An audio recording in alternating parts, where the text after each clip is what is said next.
Salut les amis, quel plaisir de vous retrouver ce mercredi soir. C'est bientôt la fin de la saison, tic-tac, tic-tac, tic-tac, ça commence à diminuer, donc on en profite évidemment, il reste encore un mois de championnat avec les tours finaux, etc. 3-4 journées à jouer encore et des décisions qui doivent se faire, on en parlera évidemment, notamment avec notre invité plateau, notamment avec nos invités à distance.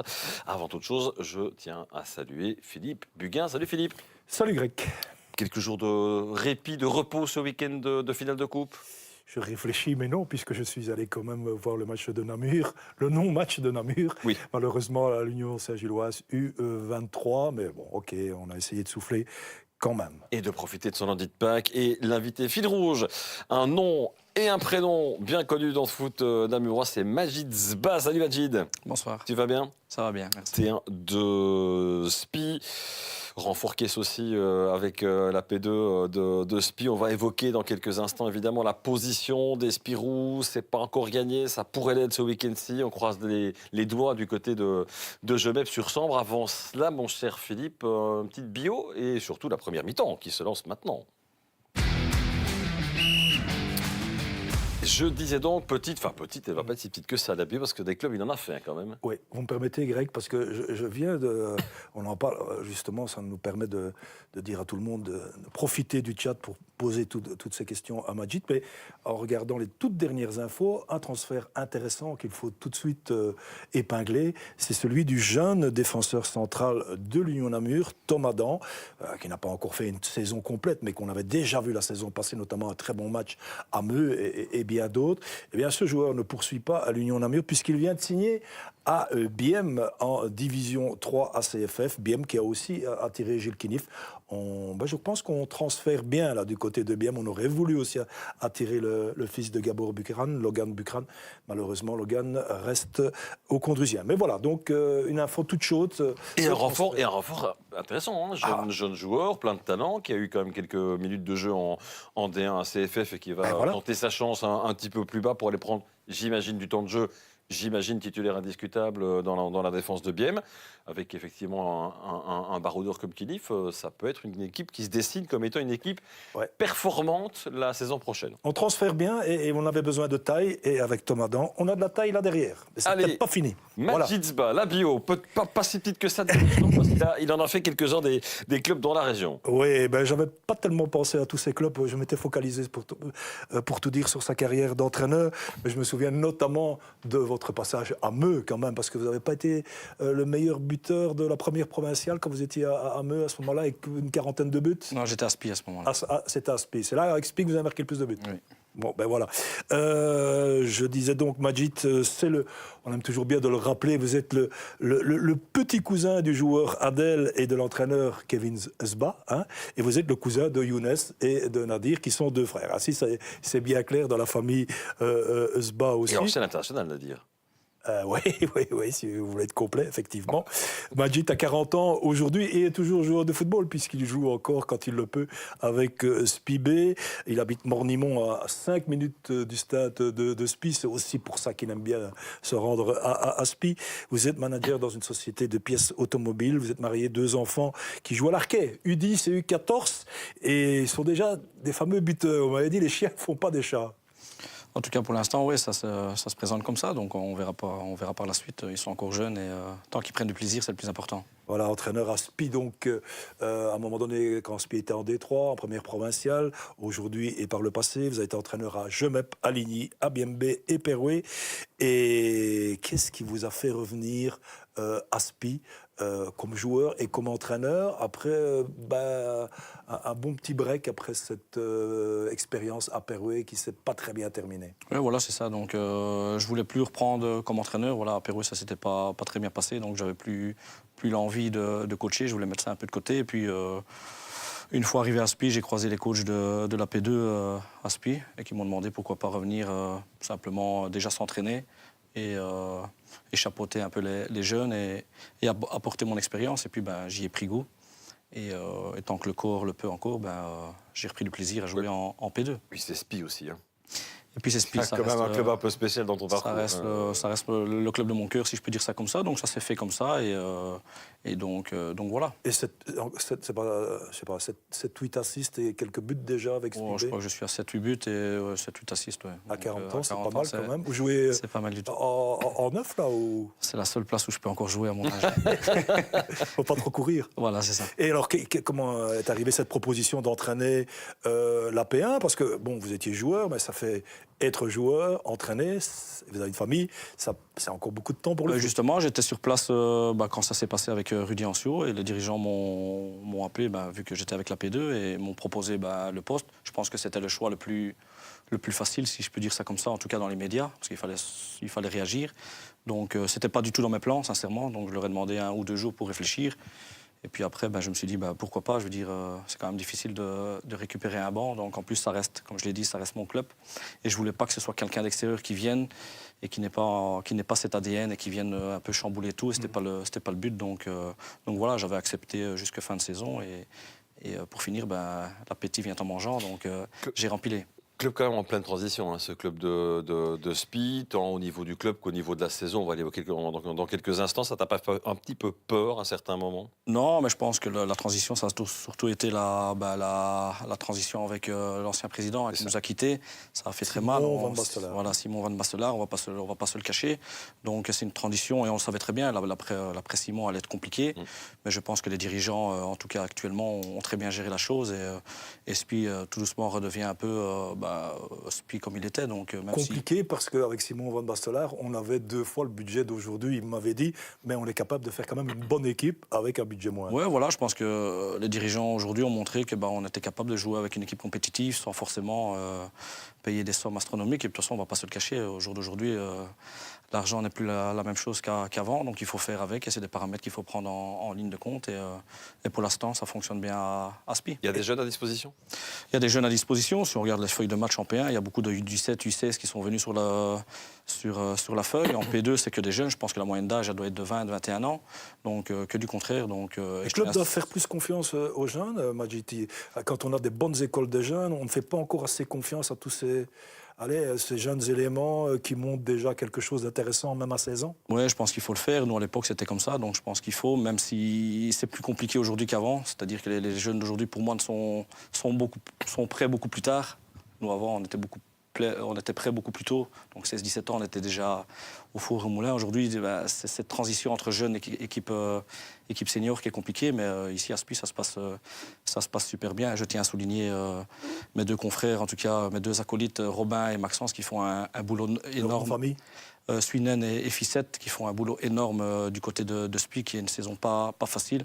Et qui sont avec la P2 aussi. Qui sont avec la P2, donc c'est les coachs de la P2. Qui viennent de temps en temps vous aider parce que vous n'avez pas d'adjoint, vous. Et j'ai pas d'adjoint, donc quand on joue pas en même temps, quand on joue pas en même temps, ils viennent me donner un petit coup de main. On peut juste au passage, Greg, avant de passer au chat, juste un petit mot quand même. On était arrivé au bout d'un cycle avec Rudy Ancio. Qu'est-ce qui a fait, selon vous, que ces mois d'octobre et de novembre ont été si catastrophiques à Spie? Le courant ne passait plus, mais pourquoi? Je ne sais pas exactement ce qui s'est passé. Moi, je pense que c'est plus un choc de génération. On connaît Rudy, on connaît le boulot monstre qu'il a déjà fait. C'est le plus l'ancienne méthode. Un des plus grands tacticiens de la province. On ne va pas le nier, mais je pense que c'est à l'ancienne méthode. Et au jour d'aujourd'hui, malheureusement, ça ne fonctionne plus. Donc, c'est le coach qui doit s'adapter aux joueurs et plus l'inverse. Avant, c'était le coach. Vous êtes plus proche des jeunes que Rudy, par exemple? Ce n'est pas que je suis plus proche des jeunes, c'est que j'ai participé aux 2 générations. Donc, j'ai été tôt et j'ai vu les vieux de la vieille. Et j'ai quand même vu la toute nouvelle génération qui est, entre guillemets, éclos. Et donc... Mais dans 2-3 ans, ce sera peut-être plus dur. Ce sera peut-être plus le cas, mais voilà. Ou dans 5 ou 10 ans, effectivement, on verra bien. On salue Danny Verkamer qui nous regarde, Ferenc Lievens également, Didier Stempels qui nous dit mon ami, un grand joueur et coach mes amitiés. Ferenc Lievens, est-ce que Majisba a retrouvé des chaussures perdues il y a 2 semaines? Tu as perdu tes chaussures il y a 2 semaines. Pas mes chaussures, c'est mes chasubles. Les chasubles, pardon. Voilà. Oui, c'est les chasubles, d'ailleurs. Mais est-ce que tu les as retrouvés? Non, je pense les avoir oubliés justement au match, le match où on a perdu à Ouépion, où on a ramassé une raclée. Mais s'il en parle, c'est qu'il les a retrouvés. Hein. J'espère qu'il les a retrouvés. Peut-être. Voilà, Ferenc Lievens, tu les as retrouvés. Il y a Khalid Abali, bonjour cousin. C'est mon cousin, oui. Maxence Mouty, Magic gagné vendredi au mini-foot ou dimanche contre Bossière. Le choix est vite fait, donc on gagnera les 2. Mais s'il y a vraiment un choix, ce sera plutôt dimanche. Ce sera dimanche. Bah ouais, j'imagine. Nicolas Pirlo, Vivian Delal, il espère que Vivian Delal va lâcher 2-3 anecdotes sur Majid. On l'espère aussi, évidemment. Plus sérieusement, on va repasser avant d'accueillir dans quelques instants Samuel Campitelli de Esch pour évoquer la saison compliquée, pourtant qu'on pensait moins compliquée de Esch. Spi, victime à la fois en P1 et en P2, d'une P1 et d'une P2 très performante cette année. En P1, il y a 8 équipes en 8 points. C'est colossal. Et en P2, on regardait les points. Le dernier a quand même déjà 19 points. Et puis 21, et puis 23. Donc ça va. C'est quand même très haut comme point. Mais il n'empêche qu'aucune des deux équipes d'aujourd'hui ne peut prétendre à pouvoir évoluer dans la même division l'année prochaine. Tout simplement aussi parce qu'en D3, il y a plus de descendants. Et bien sûr, on arrive à 5 descendants minimum là, en P1. Et forcément, c'est en cascade. Donc la P2 de Spi, elle n'est pas si mal classée que ça. Mais pour le moment, elle est barragiste parce qu'il y a trop de descendants plus haut. Huitième, c'est quasiment du bon... Enfin non, c'est du bon côté du tableau, c'est colonne des gauches, mais il y a 2 défaites qui arrivent maintenant, c'est fini. C'est fini, oui. 8e et 7e, qui est Lustin, qui est à un seul point de nous. Tout à fait. Donc, mais ça montre que, voilà, je pense que les équipes maintenant, il n'y a plus de petites équipes. Avant, à l'époque, on savait déjà à l'avance qui descendait. Au jour d'aujourd'hui, non. Je pense que tous les clubs travaillent bien et ça monte le niveau en P1, même en P2. Donc, et le championnat est plus gai. Hein. Et le championnat est plus gai, donc ça veut dire que tout le monde peut battre tout le monde, sauf en P1, bien entendu, Rochefort qui est hors catégorie, et ça, tout le monde et en P2, Tamine qui était hors catégorie aussi. Hein. Qui est hors catégorie, mais qui n'était pas imbattable. Donc, de toute façon, Spi n'avait pas l'ambition de jouer le titre ni en P1 ni en P2. Non, pas du tout, non. Donc, pas imbattable, je veux dire, Rochefort ne prend qu'un but. Face à Cheftogne en finale de coupe, c'est jamais le même match, on est d'accord, on n'est pas en championnat. J'ai regardé un peu le match en live, je pense que le terrain a joué aussi un peu beaucoup, donc c'est un peu... C'est le même pour les deux équipes aussi. Alors il y a un match face à Bossière, face à l'Union Bossière ce dimanche, il y a 5 points de différence. Ce qui est dingue dans ce match, c'est que si vous le gagnez, vous condamnez sans doute Bossière à descendre. Et si vous le perdez... On les relance. Oui. Donc, et vous vous remettez en difficulté. Et vous vous remettez quasiment déjà 5 orteils en P2.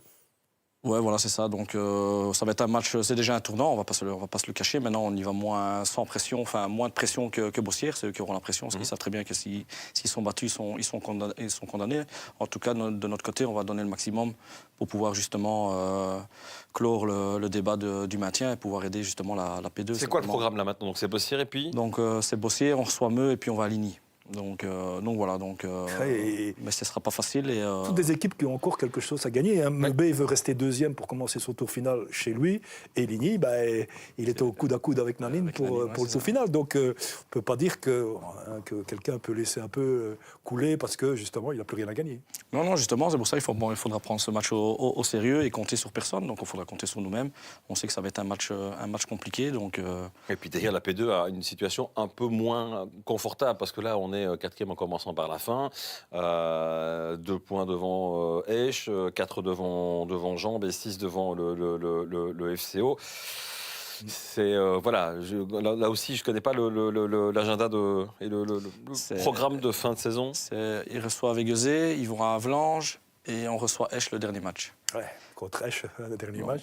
Imaginez qu'il y ait 2 points de différence à ce moment-là. Vous filez vers un barrage. Mais quelque part, si vous êtes au barrage et que vous avez sauvé l'équipe première, vous m'avez dit, il y a un règlement qui permet d'envoyer 3 joueurs de l'équipe A pour aider cette équipe B. C'est déjà le cas maintenant à essayer de se sauver. Et je suppose que vous n'allez pas vous en priver. Il faut essayer de garder cette équipe B en P2. En tout cas, c'est l'idée, le plan. Je pense que voilà, c'est dans l'intérêt du club. Je pense qu'avoir une P1 et une P2, je pense que c'est un luxe à tout niveau, que ce soit pour les jeunes ou même pour les joueurs extérieurs. Quand tu vas attirer quand tu as des jeunes, c'est pas un luxe, c'est une obligation d'avoir une P2. Hein. Quand tu as une P1, quand tu as les jeunes, il faut quand même leur donner autre chose qu'un fond de P3 pour ouais, bien sûr, voilà. jouer. Quoi. Donc ça leur permet d'avoir une belle expérience et de jouer à un niveau vraiment déjà raisonnable. Donc, Et quand on est en école de jeunes comme celle de Spi, où je regardais, il n'y a pas vraiment de trou. Hein. Allez, vous avez quand même de la concurrence avec Tamine, j'oublie certainement d'autres clubs, mais... Il y a d'autres clubs formateurs dans la région. Il y a vraiment d'autres clubs formateurs dans la région. C'est une région très formatrice. Il y a beaucoup d'Africains à Spi quand même. Oui, il y a beaucoup. Je pense qu'il y a pas loin de 300 jeunes, mais on a les infrastructures aussi qui jouent beaucoup. Oui, mais tu as la concurrence de Charleroi qui est pas loin, et pourtant les jeunes sont là. Donc, Ouais, donc on essaye de les garder au maximum. Grosse école de Tamine aussi, hein, Greg. Oui, bien sûr. Voilà, donc, et d'autres petits clubs qui revivent aussi. Je pense déjà maintenant à Moustier. Hein, on a Jemep qui a beaucoup d'ambition. C'est clair que quand les équipes premières montent un petit peu en puissance, les jeunes se disent pourquoi pas moi aussi. Donc, en tout cas, ça attire. Donc, et le vivier est là dans la basse très Voilà. certainement. Dites les amis, est-ce qu'on n'accueillerait pas Samuel Campitelli, notre premier invité, à distance? S'il est là. Oui, allô, bonjour. Je suis certain qu'il est là. Salut Samuel, il y a un petit jingle, hein, donc voilà. Médian Allez, salut. à Esch, sois le bienvenu sur notre plateau. On va évoquer évidemment la situation très compliquée de Esch en cette fin de saison. Philippe d'abord, mais qui est donc Samuel Campitelli? Oui, je vais en rester dans le côté footballistique parce que j'ai pas pris la peine, honte à moi, de l'appeler pour lui demander ce qu'il fait dans la vie de tous les jours, même si c'est pas très... On va lui demander. Oui, c'est un numéro 8, mais on l'appelle aussi le couteau suisse, parce qu'il peut parfois jouer back droit, il peut jouer encore à d'autres places. Il a 24 ans, j'ai vu cette saison 34 matchs joués, toutes compétitions confondues, 2 buts avec Esch. Il est originaire de Farciennes, il a eu une formation Sporting de Charleroi, il a joué 1 an à l'URLC, à la Louvière, donc les U19 de Tamine, la réserve, et puis aussi un peu la réserve à la RAL. Et puis il a joué début en équipe première de Tamine, c'était en Détroit, passé par le CS Brann et par Jodogne, première saison à Esch. Pour le reste, dites-nous un peu ce que vous faites dans la vie de tous les jours. Moi, je suis éducateur de rue. Dans la région de Du coup, Namuroise Non, de la région de Charleroi, Voilà, où Charleroi. j'habite à Farciennes. Voilà. Alors, Samuel, voilà, Esch, il y a 1 mois et demi, on se disait, les Namurois commencent à respirer, ça va aller. Même pour l'Oyers, on sentait que la pression commençait tout doucement à retomber. Là, on est à 3 matchs de la fin du championnat, et il y a quand même beaucoup plus de chances que vous rebasculiez en P1 que de vous maintenir en D3. Comment on explique ça? C'est compliqué. Il va falloir se battre parce que c'est pas 3 matchs qui vont être faciles. Mais je pense que si on arrive à remporter les 3 points ce week-end, on pourrait envisager de se sauver en D3. Ouais, d'autant qu'il y a un match contre l'Arquet entre les deux. Non, Donc, contre l'Oyers. contre l'Oyers, pardon. Oui. Qui sera sans doute mathématiquement condamné. Enfin, on espère que non, mais ça va être quand même très très compliqué pour les Loyersois de se maintenir. Le dernier, c'est Saint-Guilain, et vous rencontrez ce week-end Monceau, c'est ça? Oui. Oui, ils vont Oui, c'est ça. Ouais, à déplacement à Monceau. Enfin, objectivement, combien de chances de maintenir cette équipe de Esch en D3? C'est pas On va des équipes dire, faciles. 50-50. C'est pas facile, ouais. C'est quoi l'ambiance dans va les dire vestiaires? L'ambiance, elle est un petit peu tendue. C'est pas qu'on a la meilleure ambiance non plus, parce que il y a un peu le stress aussi. On ne sait pas si on va redescendre, si on va se maintenir. On est un peu stressé, mais le groupe vit bien, donc on espère essayer d'accrocher le maximum de points quand même. Avec un concurrent juste qui est Namurois aussi, le Condrusien. Sur les 4 derniers, on a 3 Namurois, le Condrusien, Esch et Loyers. Effectivement, c'est le Condrusien qui va jouer, je pense, contre l'Arquet la semaine prochaine. L'Arquet qui pourrait peut-être, moi je pose toujours la question, je sais que ça fait sourire à chaque fois, mais l'Arquet qui pourrait peut-être laisser quelques points aux Condrusiens pour quand même sauver un des points. Magic, je le vois sourire. T'y crois pas? Non. L'Arquet est déjà qualifié pour le tour final, donc c'est vrai qu'ils peuvent relâcher un peu la pression, mais je ne pense pas qu'ils vont... Ça n'a jamais été dans l'ADN des Namurois, malheureusement. Donc je l'espère, parce que ce serait bénéfique pour tout le foot namurois, mais je doute. Est-ce que c'est pas... Je te laisse juste après, Philippe, mais est-ce que c'est pas justement... J'y arrivais par cette porte-là, ces points-là qu'il a manqué à Esch. Dans des duels face à Ciné, qui a plus grand-chose à jouer. Dans des duels face à Bième, qui a plus grand-chose à jouer il y a 3 semaines, je pense, ou il y a 1 mois. Est-ce qu'un nul, ça aurait pas, ce petit point ou ces 2 petits points, ils n'auraient pas changé un peu la donne? Changer la donne, oui, bien sûr, parce que c'est des matchs qui, entre Namurois, on aurait pu se faire aider. C'est des matchs qui étaient plus à notre portée. Mais après, on a perdu de bêtes points, comme par exemple contre Evert. où on perd beaucoup de points contre Saint-Michel en début de saison, contre même Moucron, où on perd 1-0 sur penalty, on doit tuer le match, on a au moins 8 occasions de marquer, on ne marque pas. C'est tous des petits détails qui font qu'on se retrouve dans le trou cette année. Tu n'as pas encore re-signé hein, pour la saison prochaine. Non, je n'ai pas encore re-signé. J'imagine que tu attends de savoir dans quelle division évoluera le club. Ouais, de 1 aussi, et de 2, j'ai eu une autre très belle proposition, donc je préfère... Dans la attendre même un petit division? peu. Dans la même division, oui. Ouais, et quelque part, quand on a joué, comme ces dernières années, à Jodogne, à Esch et même à la Jeunesse À Marine. Brenne, Oui, mais à Brenne, je pense que là, ils ont été. Enfin, c'était pas l'année où tu étais qu'ils étaient champions, mais je veux dire, tu as joué essentiellement dans des clubs qui jouaient le bas du classement, où il y a une certaine pression. Quelque part, on a envie, à un moment donné, de pouvoir jouer dans un club un petit peu plus à l'aise. C'est ça, j'imagine. Ouais, surtout essayer de jouer les 5-6 premières places pour l'année prochaine, ça mettrait un peu moins de pression. il y a un club de la Basse-Sambre qui va peut-être jouer les 5-6 premières places la saison prochaine. Hein. Et en plus, il n'est pas loin. Et en plus de peut-être. Farciennes, c'est à quelques 15 kilomètres. 15 minutes, ouais. Ouais, 15 minutes, Je pas vais plus. dire même pas 10. Mais ouais, c'est ça, même pas 10. Mais si Esch est à cette place, Samuel, c'est pas aussi parce qu'il y a eu trop de changements dans le noyau, on l'a déjà dit et redit, mais il fallait que la mayonnaise prenne. Il y a quand même eu beaucoup de transferts in et out, refaire une équipe. Bon, vous me direz maintenant, normalement, cette équipe, elle devrait être faite. Les gens devraient mieux se connaître, mais il y a eu parfois des événements, hein, comme Thomas Renier, qui était un bon transfert, sur papier, qui a dû vous quitter. Il y en a peut-être d'autres, mais ouais, par moments, on avait l'impression qu'on n'y croyait plus, puis c'est revenu. Cet état d'esprit, tous ces changements, toute cette instabilité a joué aussi pour vous, Samuel? Oui, ça a joué, bien sûr. Après, cette année, ce qu'il a manqué, c'est le manque de maturité, je pense, parce qu'on est quand même un groupe assez jeune, malgré qu'on ait 2, 3, on va dire les 4 cadres, en me comptant dedans avec un peu d'expérience en national. Il nous a manqué de maturité, d'expérience pour pouvoir tenir sur la longueur, parce que quand on commence le championnat avec 2 sur 27, je pense, ou 1 sur 27, c'est compliqué de récupérer ça. Ouais, surtout avec les jeunes, forcément. Et pourtant, dans un club qui, peut-être contrairement à beaucoup d'autres clubs namurois, qui évoluent parfois sur des positions plus hautes, un club qui a un public. Ça m'a toujours surpris, cette ambiance du côté de Esch. On est capable de mettre énormément de pression sur l'adversaire. Le 12e homme, c'est pas pour rien non plus là-bas. Et cette année-ci, ça a calé au niveau de Esch. Ça vous a pas poussé cette année-ci, le public? Si, ça nous a poussé parce qu'à chaque match qu'on joue, ils sont là à essayer de nous encourager, à essayer de faire en sorte qu'on se dépasse. Malheureusement, parfois, ils ont aussi un petit peu baissé les bras, ce que je peux comprendre, euh, vu le niveau qu'on a proposé cette année, qui n'était pas grandiose.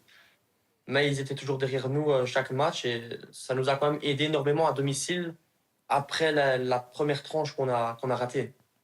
Alors, il y a peut-être un coup à jouer aussi, parce que l'URLC, qui est 5e et qui, en principe, devrait jouer le tour final, peut aussi très bien ne pas avoir la licence. Si on n'a pas la licence, en fin de championnat, et ça on le saura dans le courant du mois d'avril, on se retrouve dernier du classement. Donc imaginons ce scénario-là, l'URLC dernier, Jodogne avant-dernier. Enfin, on les avait lancés en faillite aussi. Hein. Oui, mais Apparemment, ça commence à ça bouge en coulisses. Il y a peut-être un nouvel investisseur. On va en savoir plus, mais il y a tellement eu de choses dans ce club que tout est possible et il ne faut pas avoir de regrets à un moment donné. Mais si l'URLC et Jodogne sont déjà descendants, ça veut dire que pour le moment, il vous suffit juste de mettre Condrusia derrière vous et vous pourriez quand même vous sauver in extremis. Donc tout est possible pour Esch, même si on est prêt, et je le redis aussi parce que le président Duchesne l'a déjà dit plus d'une fois, à rejouer le haut de tableau en première provinciale dès l'année prochaine. Mais si on peut rester en Détroit, et le coup reste jouable, on ne sait jamais. Bien sûr, le coup reste jouable. Après, on se déplace à Monceau, malheureusement, j'ai envie de dire un petit peu ce week-end, parce que je pense que c'est une des plus belles équipes qu'on a affrontées cette année. Niveau footballistique, c'était très fort. Eux et la Louvière-Centre, c'était vraiment pour moi les 2 plus belles équipes du championnat. Mais on va aller là-bas pour essayer au moins de prendre un point. Ce serait déjà pas mal pour repartir confiant contre l'Oyers. si l'OR c'est descendant, peut-être qu'ils vont aussi peut-être lever le pied s'ils ne gagnent pas ce week-end. Donc on ne sait pas comment ça va se Ouais, passer. il faudrait qu'un petit miracle quand même, un 4 points. Oui. Même si mathématiquement, pardon, au moment où on se parle, effectivement, rien n'est fait. Il faudrait quand même un 9 sur 9. Et derrière ça, que les autres ne bougent pas. les autres ne bougent pas trop. Et donc, ça veut dire que si l'OR se sauve, il vous condamne, vous et le Condrusien, en fait, hein, pour le dire autrement. Oui, aussi. Après, on soit aussi Saint-Guilain qui, s'il n'est pas champion, ben, n'aura plus rien à jouer. On joue à domicile, dernier match. Je pense que Monceau n'a plus rien à jouer non plus. Enfin, ça va être très compliqué pour eux d'aller chercher un tour final.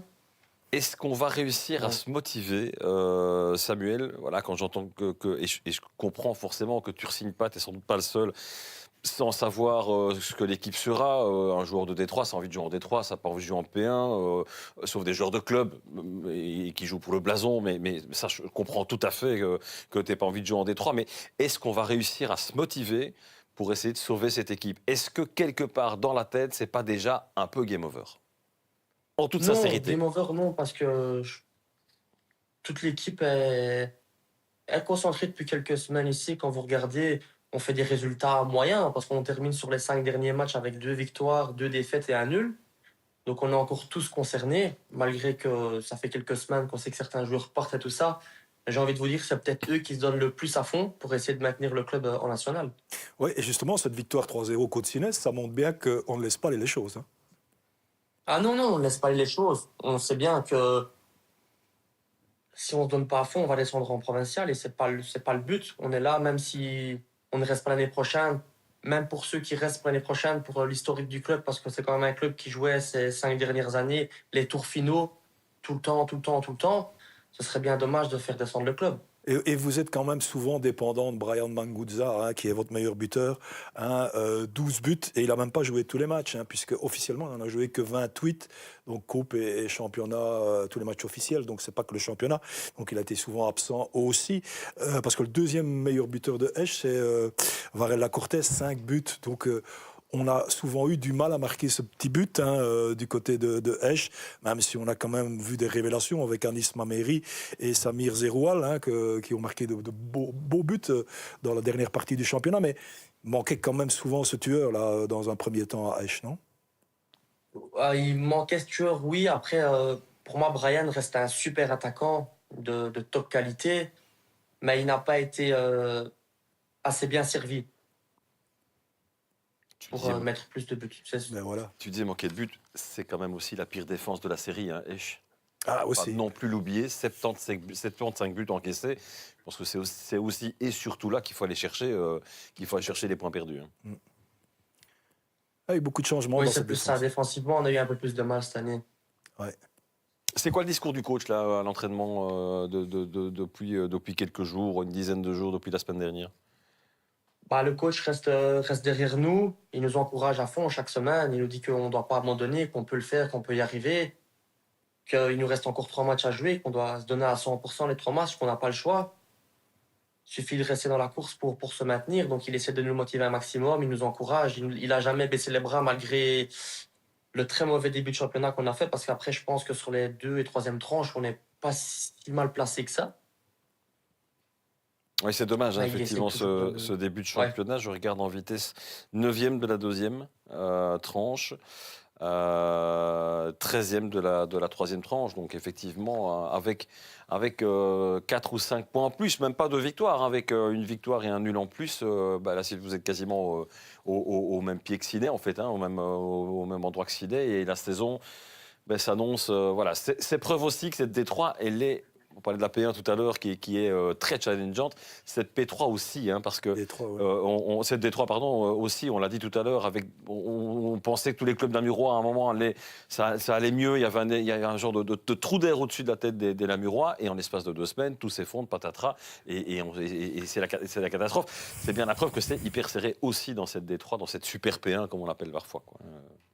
Ouais, on ne connaît pas le champion encore maintenant, alors qu'il reste 3 journées. On connaît un peu ceux qui vont aller au tour final. Et on ne connaît pas vraiment tous les descendants. Donc, moi, je dis que c'est bien aussi parce qu'on a... Je mettrais une pièce sur Boucron, personnellement. Oui, mais voilà, c'est pas encore mathématiquement fait. Je sais pas si on termine tout doucement avec Samuel, mais Oui. pour l'anecdote, vous savez que Greg, que Samuel détient toujours un record, j'allais dire de Belgique peut-être, faudrait voir. Et il a tout de suite compris, il va nous expliquer ce J'ai record. compris.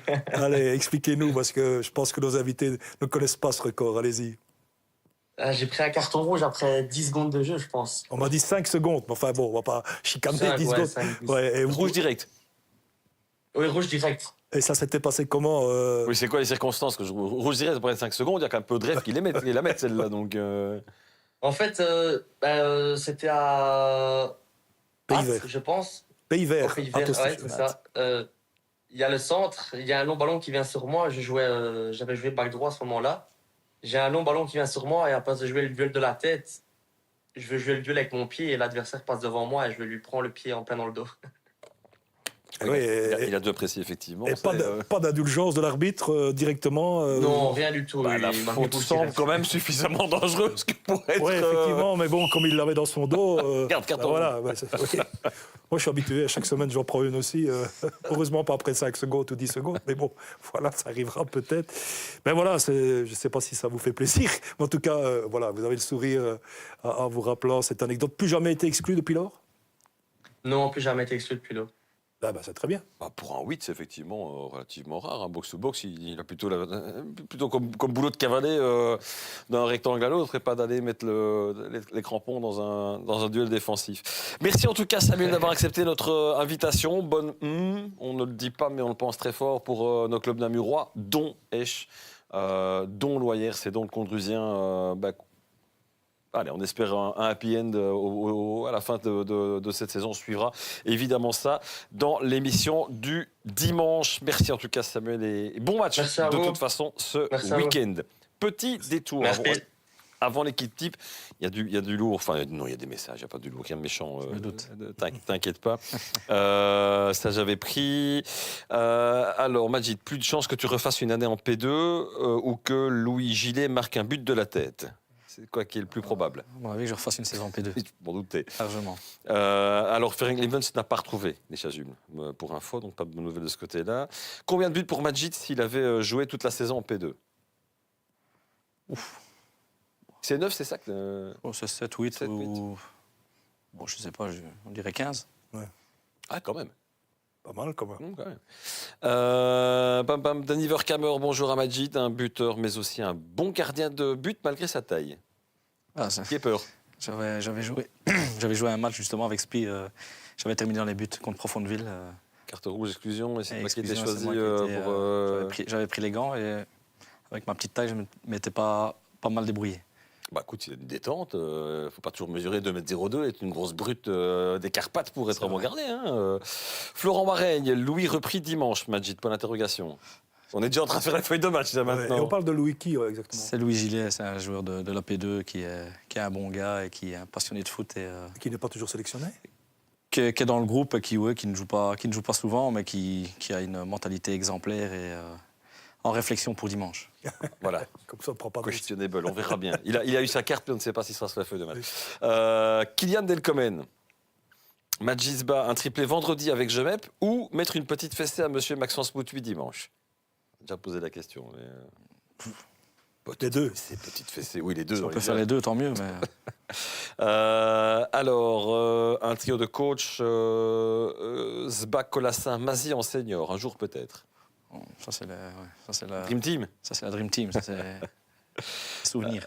Angélique Michael avec un Lolo derrière. De tiers, pardon. De ses 20 ans, de ses 20 ans, ils vont se sauver. Ah oui, effectivement. Mais ça, avec le Majid de ses 20 ans, je pense que la P2 n'est même plus barragiste. Ça... Christophe Killy, cette année à Onhé, quelle facilité.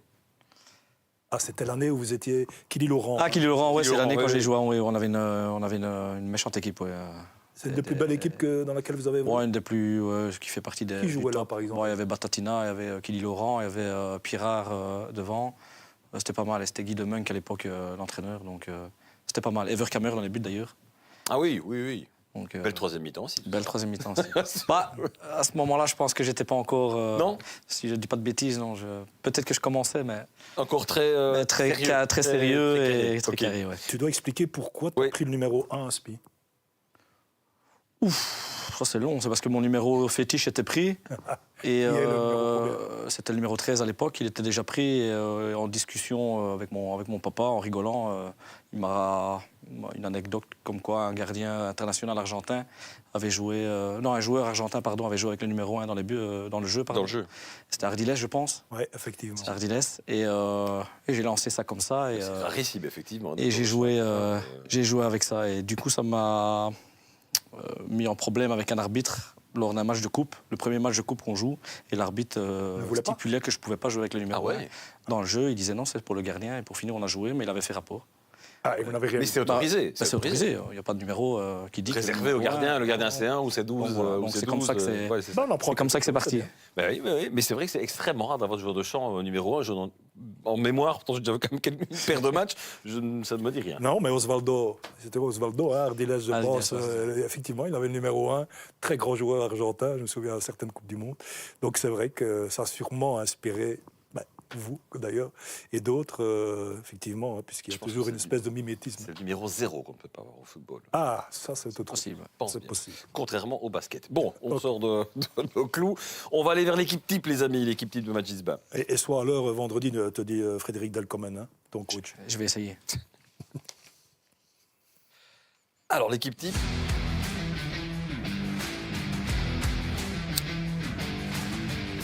Un 4-3-3 avec dans les buts Augustin Mathieu, en défense centrale Jadot et Francky Nioul. À gauche, Lucas Micha, à droite, Chabouni. En 6, Mathieu Moïmon. Aaron Pambou en 8 et Aurélien Plugers en milieu off. Et puis à droite, Yanis Calais. Gauche, Jérôme Claude et Melvin. Gauche, pardon, Berdois et Jérôme Claude en 9, système 4-3-3 à l'ancienne. L'ancienne, système classique que j'aime bien, donc ça sécurise défensivement et offensivement. Et ça permet offensivement aux quand même d'avoir offensives pas mal de choses. Ouais. de liberté. donc, Justifiez-nous ces choix, Magid, parce Bah, que des joueurs sincèrement, dont on je ne vais- parle jamais. Je vais être honnête, j'ai eu du mal à faire l'équipe type parce que je ne connais pas beaucoup les joueurs de la P1. Il n'y en a pas quand même à chaque, Si, au moins je- dans chaque je- liste des je- joueurs qui t'ont. Bien sûr, si je connais. Donc, le gardien Augustin Mathieu a fait un gros match contre nous quand ils étaient venus. On avait fait 0-0. Donc, Très calme, tu m'as dit. Très calme, très posé, très sûr de lui. Donc, je pense que là-dessus, aucun souci. Chabouni m'avait bien plu contre Granlé. Micha, ça, n'en parlons même pas. Ça, c'est très fort. Jadot aussi était rentré contre nous et ça, c'était costaud aussi. Francky Nioul était bien rentré contre nous aussi. Contre Fernelmo, on avait fait. Cheveton, pardon. On avait fait un 1. 3 joueurs qui ont disputé la finale de Coupe de la Province. Moïmon, je pense que ça, il n'y a pas de secret. Hein. On aurait pu mettre tout Rochefort, hein, mais ce n'était pas le but non Oui, plus. c'est ça. C'était de mettre en avant certains qui justement, n'ont pas l'habitude. Moïmon, je pense que c'est ce qui se fait de mieux dans la série. On va pas En se le cacher. récupération. C'est costaud. C'est aussi une vraie soupape pour la défense. Hein. Quand il y a un défenseur central qui monte, c'est vrai, c'est Ouais, c'est ça, voilà. vraiment le gars qui peut venir mettre la brique. Hein, donc, Ouais. Pleugers ou Pleuguer, je ne sais pas comment on dit. Aurélien Pleuguer, ça. Pleuguer. Il m'a très bien plu justement contre Fernelmo, malgré sa grande taille. C'est quelqu'un qui est très grand et qui est très à l'aise footballistiquement, donc il m'avait bien plu. C'est 50% de Fernalmo, lui, Aurélien. En tout cas, il m'avait très bien plu. Donc, Aaron Pambou, ça, il joue chez moi. Donc ça, c'est le box-to-box. Donc c'est la grande surprise. Un mot de ce garçon, parce que m'a dit il y a 5 ans qu'il ne jouait plus au foot. Sincèrement, j'ai eu une discussion avec lui. Et ça faisait 5 ans qu'il ne jouait plus au football. Donc il est revenu à Spi un peu par hasard. Et il fait une grosse saison. En tout cas, c'est un des acteurs. Et il appartient à Tamine. Et il Il appartient appartient à ouais. Tamine, qui n'y pense plus. Si, qui y pense, mais voilà, j'ai eu le coach et il m'a demandé si je comptais le garder. Donc il se plaît bien à Spi et il fait une saison incroyable. Il est en prêt là il est prêté au Je suis club prêté, ouais, c'est ça. Donc il a un volume de jeu, il a 8 poumons. D'ailleurs, c'est un des joueurs qui joue souvent P2, P1, 90 minutes les deux. Donc Il vient en 2 matchs. il vient en 2 matchs à chaque fois quand il peut, donc il est demandeur. Donc ouais, box-to-box, techniquement au-dessus de la moyenne. Et donc voilà. Yanis Calais, ça c'est très costaud aussi. C'est un joueur que j'ai essayé d'avoir à Spi. Mais il a préféré aller à Bienne, mais il a totalement raison. Il doit tenter sa chance. Claude, j'ai mis Claude parce que c'est ce qui se fait de mieux en neuf. comme je disais avant l'émission. Et on est en neuf Ça athlétique. devient- Et toi, tu aimes bien un vrai neuf Voilà, qui- c'est vraiment ça. Donc, et ça commence à se faire rare. Donc un vrai Ouais. neuf, vraiment de rectangle. C'est plus des joueurs maintenant qui des zones et qui un peu faux neuf. Mais lui, c'est vraiment un neuf. Donc faut qui pas sait laisser- jouer de haut but, qui sait se retourner, qui a un ballon et Voilà, qui faut met pas- le geste même à la 85e, Ouais, c'est ça. mais qui va pas se louper. Quoi. Faut pas le laisser dans les 16 mètres, ou sinon c'est goal. Et la surprise pour moi, c'est Melvin Berdois, que sincèrement, je ne connaissais pas du tout. Et Mais d'où vient-il? Ben, il a joué du côté de Genappe, si je dis pas de bêtises, et du côté de Gerpine. Mais c'est vraiment très très fort. Encore C'est un jeune joueur. Techniquement, ouais, c'est 24 ans, je pense, ou 25 ans. Techniquement parlant, et c'est monstrueux. On en C'est à reparlera voir. tout à l'heure. On en reparlera tout à l'heure. Vous l'avez Oui, choisi. c'est lui pour qui, la carte qui effectivement sera pour la carte talk. Un mix quand même entre expérience et jeunes talents aussi. Il y a des coachs dans l'équipe type qui vont nous chercher beaucoup de joueurs très expérimentés et qui ont 30 ans et de la bouteille. Ça reflète ce qu'on disait tout à l'heure. Tu aimes bien aussi jouer avec des jeunes, tu aimes bien aussi amener ces jeunes-là dans des noyaux, surtout forcément quand il y a des talents un peu cachés qu'on arrive à dénicher. Hein. Ouais, c'est ça. Donc il faut donner de la chance aux jeunes. On a eu, nous, la chance de l'avoir quand on était beaucoup plus jeunes. Donc quand ils ont le potentiel et qu'ils peuvent gratter un peu des minutes, ben, il faut pas hésiter. Imagine, tu coaches cette équipe-là, elle rivalise avec Rochefort B, tu joues au moins un tour final de P1 Namurois. Tu as déjà 4 jours de Rochefort. Hein, donc, Oui, effectivement. Où tu joues le titre. Ça joue le titre, ça. Hein. Ouais. Ça, sans être, Tu ouais. bats l'équipe actuelle de Rochefort B. Bon, sur un match, ça peut jouer. Sur une saison régulière, je pense que c'est plus compliqué, parce que Rochefort, sincèrement, c'est injouable sur une saison complète, mais ça joue le top 5 sans problème. Oui, 5 joueurs qui ont disputé la finale de la Coupe, forcément aussi 2 joueurs de SPI. Cette équipe de Rochefort, un mot quand même sur cette saison dingue de Rochefort. Équipe en D1, équipe en P1 qui survole, c'est assez monstrueux, sans pour autant avoir de double pige non plus. Hein. On a vraiment 2 noyaux assez incroyables. De mémoire, ça fait quand même longtemps qu'on n'a plus un club qui présente ce genre de visage. On je est pense. quasiment sur de la Pro League au-dessus, et on est sur une équipe qui va rentrer par la grande porte en Détroit. Quoi. Ouais, c'est ce qui se fait de mieux, je pense, dans la province. Il y a Meux aussi, attention, Meux qui fait aussi. Bah oui. Qui- Ce qui est extraordinaire, qui est pas mal du tout, Meux qui n'a pas un projet de Pro League. Meux Ah ouais, qui non, oui, attendait juste d'avoir une D1 à CFF, ou ne pas avoir une D1 comme il y a 2-3 ans où c'était une D1 semi-pro avec la VV et la CFF. Ils attendaient cette D1, ils y sont très bien, ils y font des résultats extraordinaires, mais comme depuis 15 ans, comme depuis qu'ils ont quitté la P1 avec Marco et puis d'abord avec Laurent maintenant. Mais là, Rochefort, il y a quand même, on sent une amplitude, un coffre encore un peu plus important. Bah, ils ne l'ont pas caché. Je pense que le président a été clair à ce niveau-là. Il aimerait bien atteindre le monde pro le plus vite possible. Il a même l'ambition de faire un stade.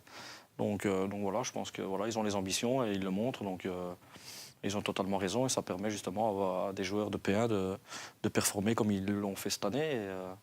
Et je ceci pense dit qu'on que- a les moyens. On parlait de votre ancien président tout à l'heure qui n'est plus là et qu'on disait bon, on sait faire une bonne équipe avec la moitié de budget. Mais quand on a le budget et qu'on est un peu connaisseur, bien entouré, on sait se construire des équipes qui dominent. Bien sûr, voilà, ça, on ne va pas se le cacher, ça derrière, hein. joue. Il n'y a mais, pas que de l'argent non plus sur la table, il y a aussi derrière un projet. Il peut se payer les meilleurs jeunes quand même. Hein. Le budget, d'accord. le budget est là, on va pas se le cacher, mais voilà, il faut respecter. Et, voilà, ils sont à la hauteur de leurs ambitions, donc. Oui, encore, comme vous dites, il faut encore, même si on a le budget, il faut encore. Ouais, l'argent fait pas tout, il faut pas croire. faire tourner J'ai déjà connu des clubs où il y avait de l'argent, mais ça ne fonctionne pas. Donc c'est un tout, et je pense qu'ils travaillent très bien de ce côté-là. Ils sont très professionnels, je pense. Donc ça va racheter aussi. Hein, on a affaire à des connaisseurs de foot, donc dont le coach de Rochefort. Mais juste avant la revue de presse, il y a quand même une question, Majid. Et là je ressors d'une équipe qui domine à une autre équipe qui domine. C'est Tamine. Tamine domine. Waouh, il fallait que je la fasse. En P2. Alors, vous souhaitez évidemment de rester en P1, mais a priori, ça devrait quand même pouvoir se faire.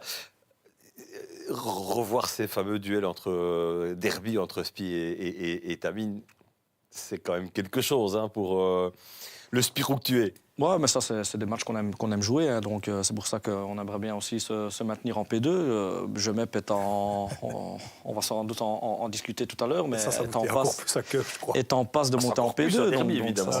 ça, c'est des derbys que n'importe quel joueur de l'entité aime jouer. Donc, Parce que je voyais Fred Delcomen aussi. ouais, donc voilà, donc ouais, clairement, c'est des matchs qu'on adore jouer. Et en plus, souvent, les coachs se connaissent, donc c'est Les toujours coachs, les joueurs, hein, vous connaissez tous Gemep. Vous avez été entraîneur de Gemep. Vous connaissez Élie Goffin qui met les moyens aussi pour que ce club se développe. Hein, et c'est clair que de le retrouver, de le chatouiller un peu.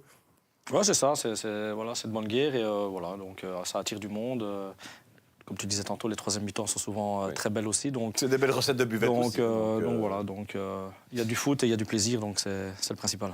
Bon, petite pause, on est à la mi-temps de cette émission et on va passer à la revue de presse de Philippe Buguin. Et Philippe, tu étais pioché d'abord du côté de Sud Presse avec une double page, plein d'infos sur l'événement de ce week-end. C'était les finales de la Coupe de la Province. Oui, les finales dames et hommes. Senior, hein, on précise. Senior, effectivement. Et donc, Sud Presse nous donnait un petit bilan un mardi 7 avril. Et je repensais, pour avoir été proche de l'organisation en 2010 à Walcourt, où on avait aussi Beaurain-Bièvre, une finale qui attire du monde. C'est aussi une finale où il y a deux adversaires qui se connaissent très bien et qui sont proches. Et Beaurain et Bièvre étaient très proches. Il y avait eu 2000 entrées là, à Walcourt, 150 repas VIP payants. Et les fûts, je ne sais même plus combien. Il y en a qui sont partis. Avec modération. Avec modération. Mais ici, Vincent Chenot, notre confrère de Sud Presse, nous dit qu'à Beaurain, c'était une grande réussite, d'après Carole Serailly, la présidente. 1250 personnes payantes ce lundi, 1500 entrées en tout, c'est quand même pas mal du tout. Et plus de 40 fûts consommés. Il ne dit pas à quelle heure, donc voilà, c'était quand même deux chiffres très importants et ça reste très rémunérateur d'organiser une finale de coupe. Et même si on est loin, parce que Beaurain, alors, oui. mais par bonheur, pour en tout cas chez les messieurs, les deux clubs qui disputaient la finale étaient des clubs de l'arrondissement. Mais on aurait pu avoir Union Bossière, on aurait pu avoir des clubs d'Aiguezé, des clubs du nord d'Andenne. Donc c'est vrai que Beaurain, en tout cas, quand on est à Namur, je n'ai pas Namur recentré, mais ça peut paraître loin. D'autant plus, chapeau quand même d'avoir attiré, la météo y était aussi sans doute, c'est plein de facteurs, mais chapeau quand même d'avoir attiré des personnes dans les très belles installations, par contre, de Beaurain. Mais plus que les installations, de toute façon, ils regardent les organisateurs à avoir les meilleures installations possibles. Il y a beaucoup de critères. Mais quand on voit depuis quelques années, et quand je dis quelques années, c'est plus de 10 ans, toutes les finales, il y a un monde énorme. Et je ne sais pas si vous vous souvenez aussi, je parlais celle de Walcourt, mais vous avez commenté celle de Bième. Souvenez-vous du monde aussi à Bième. Beaucoup de monde. Je ne sais pas pourquoi, mais il y a la magie vraiment de la coupe. Hein, et souvent, on retrouve les mêmes équipes. Un petit mot, Majid, quand même, avec cette coupe, je ne sais pas par qui. On retrouvait souvent Grand Lait à cette époque-là, en tout cas. Ça, c'est vrai. C'est une compétition que tout joueur aime jouer. Et si c'est pour aller en finale, c'est encore mieux. Ici, Spies ont été éliminés, dont j'ai fait partie des 15, justement, on en parlait début d'émission, où Rudy Ancien m'avait appelé la veille, et on est battu contre la P2 de Esch, donc ça montre que la coupe, il y a cette magie aussi. Et, tout le monde est concerné, quoi. Tout le monde est concerné, on aime la jouer, donc voilà. Mais pourquoi ? Finalement, parce qu'on ne va pas en Coupe d'Europe l'année d'après. Non, mais je pense que voilà, il y a tout ce qui va autour. Il y a les médias, il y a le monde. Donc, comme tu l'as dit, en finale, il y a toujours du monde qui arrive. Donc de jouer devant 1000 personnes, c'est pas donné à tout le monde. Pour un club de P1, c'est un vrai trophée, et c'est un trophée en 5 matchs. 5-6 matchs. Oui, ça de tout. C'est 4-5 fois moins que le championnat. Et tu as un vrai titre. Alors oui, effectivement, en chocolat, parce que tu ne vas pas jouer une Coupe d'Europe. Il n'y a même pas, je le déplore d'ailleurs, je refais l'appel, on ne sait jamais, au CP, il n'y a même pas une super coupe. Je rêverais d'avoir une super coupe dans le Namurois entre le vainqueur du championnat et le vainqueur de la Coupe. Il y en a une, Grep. Mais elle existe. Elle existe, c'est entre le champion de P1 contre le champion de la Coupe. Contre le vainqueur. Oui, de la mais coupe. c'est pas une compétition qui est organisée par le CP. Ça fait pas dans le cadre de la saison. Effectivement, c'est le confrère de Sud Presse qui organise ça, mais je regrette que le CP prenne pas aussi sous son aile ce genre de choses. Effectivement, on peut le regretter. Tout simplement, parce que je reste convaincu, pour en revenir à ce que tu disais, que ce soit à Bième, que ce soit à Borin, ça pourrait se faire à Petit Ouaré, à Andenne ou à Spi ou à Tamine, ou que ce soit, quels que soient les clubs qui sont là, il y a effectivement, et ça depuis des années, toujours au moins 1000 personnes, même s'il ne fait pas toujours beau, autour du terrain, oui, de fait. Et ça marche d'ailleurs aussi bien chez les jeunes. Il y a à Wépion l'année passée ou il y a 2 ans, ça n'a pas désempli de la journée. Non, c'est vrai. Milliers de personnes. Donc j'imagine que tous les clubs qui... Or, chez les jeunes, il y a encore moins à jouer. Ouais, tous les clubs qui ont envie de remettre leur candidature là, attendent évidemment le verdict avec impatience. Parce que c'est une belle rentrée, ça met du beurre dans les épinards. Spi l'a eu il y a quelques années, avec aussi un vainqueur au bout des prolongations là, ou des pénaltys même à Dinan. C'est Dinan. Donc voilà, c'est chaque fois intéressant. Et quelque chose me dit, parce qu'il a été notre invité il y a 15 jours ici, je pense, ou la semaine passée, le président de Tamine. Tamine va être intéressé d'organiser cette finale incessamment sous peu, puisque ça passe du sud au nord. Je pense que c'est ça. Nous verrons ça dans les prochains mois. Deuxième article, c'est le rebondissement en P1. Pas la Muroise, on est en P1. Oui. Du côté du Luxembourg. Moi, je dis, mais pourquoi une infidélité à Namur? Eh bien, d'abord parce qu'il y avait très peu d'articles sur le foot namurois en début de semaine. C'est vrai, j'aurais pu aller chercher un article samedi, effectivement. Mais voilà, j'avais envie de faire un petit clin d'œil à... Je pense que c'était un numéro 9 quand même, vous allez nous le dire, Majid, Thomas Makali. Thomas Makali, c'était quand même un grand buteur aussi, un sacré joueur. On l'aura peut-être dans un des prochains talks en visio, parce qu'il vit aussi une belle petite saison avec le club de Assenois, qui est leader de la P1 luxembourgeoise à 2 ou 3 journées de la fin du championnat. Et il marque beaucoup. Assenois qui se situe dans la région de... L'Église, je ne savais pas. Le château L'Église. Oui. Et le dauphin de Assenois, c'est pour ça que j'ai choisi cet article, et c'est nos confrères de l'Avenir du Luxembourg d'aujourd'hui qui en parlent, s'appelle L'Onglier, L'Onglier, ça doit être dans les environs de Neuchâtel aussi, ou d'Ambélanger. Oui, c'est le fameux échangeur de L'Onglier. Voilà. Et je me demandais comment c'était encore possible. Eh bien, L'Onglier va récupérer des points sur le tapis vert et se retrouver à la hauteur de Assenois. Donc, Assenois, le club de Makali, où L'Onglier sera champion de P1 luxembourgeoise et se retrouvera donc en D3 avec Rochefort-B notamment. On verra, il reste 3 matchs et L'Onglier est revenu dans le coup parce que lors du match contre Mex devant Virton B, Mex devant Virton B a pris 4 joueurs qui ont participé aux 4 dernières rencontres de Mex devant Virton A. Or, on ne peut en prendre que 3, Majid, c'est bien ça.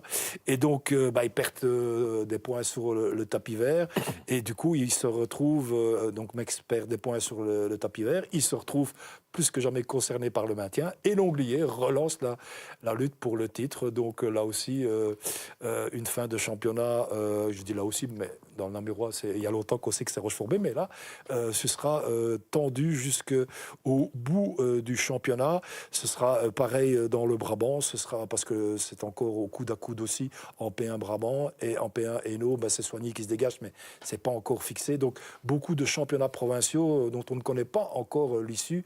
Il reste 3 journées et voilà, c'est sympa qu'il y ait un tel suspense. Et j'en profite, Majid, comment est-ce qu'on a, vous qui êtes entraîneur, dirigeant à un moment donné, comment est-ce qu'on en arrive encore à se tromper avec ce règlement, avec les joueurs d'équipe B et A, puisque vous devez jouer aussi avec ça pour votre équipe A et B.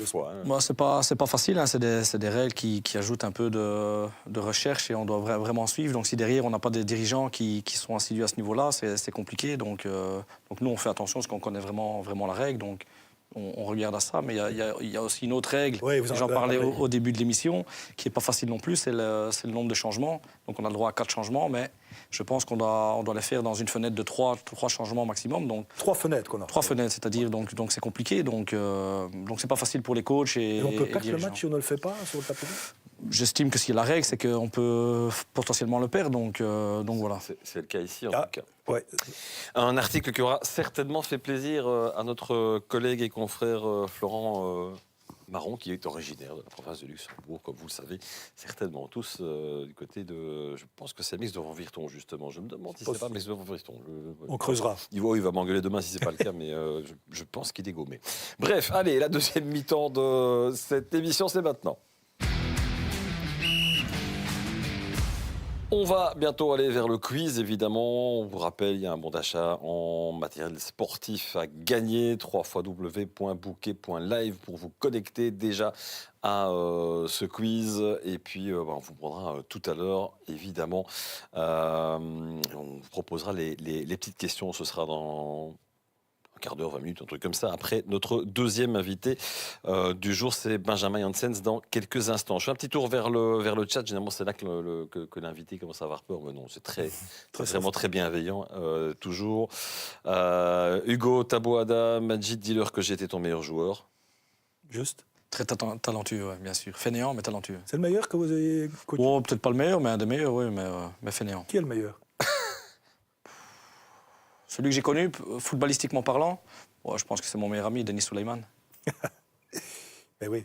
Johan Mott qui nous dit, qui dit plutôt à Hugo Taboada, il a failli te mettre dans l'équipe type de P1, avec évidemment un smiley qui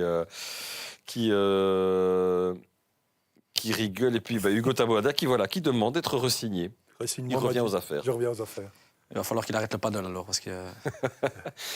Tu parlais de mini-foot tout à l'heure, c'est vraiment une religion, enfin non, pas une religion, c'est plutôt deux écoles, on va dire ça comme ça.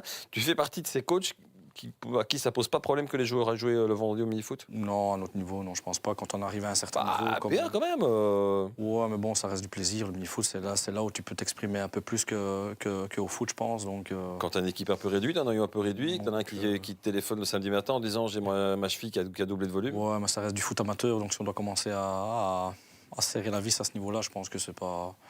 Que du contraire, ça fait pire que bien. On parlera de la construction de l'équipe aussi de la saison prochaine en P1. On va peut-être accueillir notre deuxième invité, s'il est prêt, je ne sais pas, Benjamin Janssens, le capi de l'équipe walcourienne de Somzé.